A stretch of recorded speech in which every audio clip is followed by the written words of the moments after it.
Bonsoir à tous. Cette vidéo est réalisée dans le cadre de notre TP en sécurité réseau, dont le thème est intitulé Attaque ARP Spoofing. Pour la simulation de cette attaque, nous avons mis en place un réseau virtuel construit de 3 machines. Notre première machine qui tourne sur Debian 6, notre deuxième machine Ubuntu 14.4 et une troisième machine Kali Linux version 2020.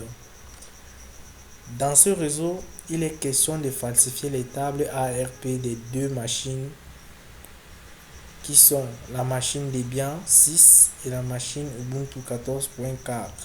Donc en réalité, notre machine Kali Linux ici va se faire passer pour la machine Ubuntu auprès du client Debian 6 et se faire passer pour le client Debian 6 auprès de la machine Ubuntu afin d'obtenir le petit schéma que vous voyez après.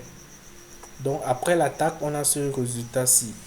Le client Debian 6 envoie son message directement au client Ubuntu, mais ce dont il ignore, c'est que le message est intercepté par notre machine Kali Linux et ensuite redirigé vers la machine Ubuntu.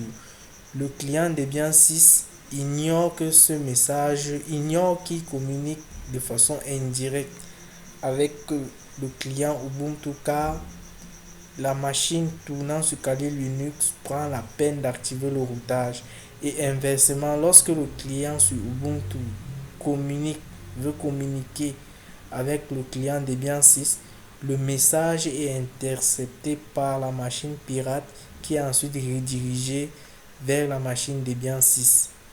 Pour la suite, nous allons vous présenter les configurations IP des différents autres. Dans les captures que vous pouvez voir, les informations qui nous intéressent ici concernent beaucoup plus l'adresse MAC de chaque carte réseau des différentes machines. Ici, il s'agit de la configuration IP du client Debian 6 comme vous pouvez le voir, et ainsi à côté vous pouvez voir son adresse MAC. Quant à la deuxième capture, elle représente la configuration IP de notre client Ubuntu, dont vous pouvez également prendre la peine de regarder l'adresse MAC. Par la suite, on a la dernière capture qui est en quelque sorte la configuration IP de notre machine sur Kali Linux 2020, qui, je rappelle, est notre machine pirate. Là également, nous avons son adresse MAC qui figure au niveau de la ligne 4. Pour la suite, nous allons vous présenter la simulation de l'attaque proprement dit. Avant l'attaque, nous avons pris la peine, à partir de la machine tournant sur Debian, de communiquer avec les machines Ubuntu et nos machines pirates. Donc, en regardant la capture qui montre la table ARP du client Debian 6, on constate que la 192.168.1.3 correspond à notre machine Ubuntu et la 192.168.1.2 correspond à notre machine pirate. La même opération a été effectuée sur notre client Ubuntu qui a pu joindre notre machine pirate et notre machine Debian. Après l'attaque, on se rend compte que sur le client Debian 6, l'adresse 192.168.1.3 qui est notre client Ubuntu a comme adresse MAC la même adresse que notre machine pirate. La même opération a été effectuée également sur la machine Ubuntu. Notre machine pirate et notre machine sur Debian ont également les mêmes adresses au niveau de leur carte réseau, ce qui permet d'obtenir le résultat que vous avez vu bien au-dessus. Comment cette attaque a été simulée? Nous avons dû installer au sein de notre machine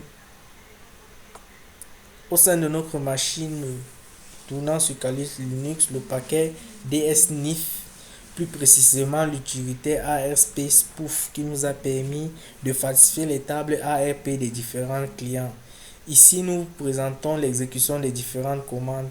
Ces commandes ont été tapées uniquement sur la machine Kali Linux. Sur le client 1, ARP Spoof-T 192.168.1 espace 192.168.1.3 a pour effet de faire passer le 192.168.1.3 qui est notre client Ubuntu auprès du 192.168.1.1 qui est notre client Debian. Le "-t" nous permet de falsifier, d'envoyer cette requête de façon permanente vers notre client 1. Et la même commande a été également envoyée vers notre machine Ubuntu où on se fait passer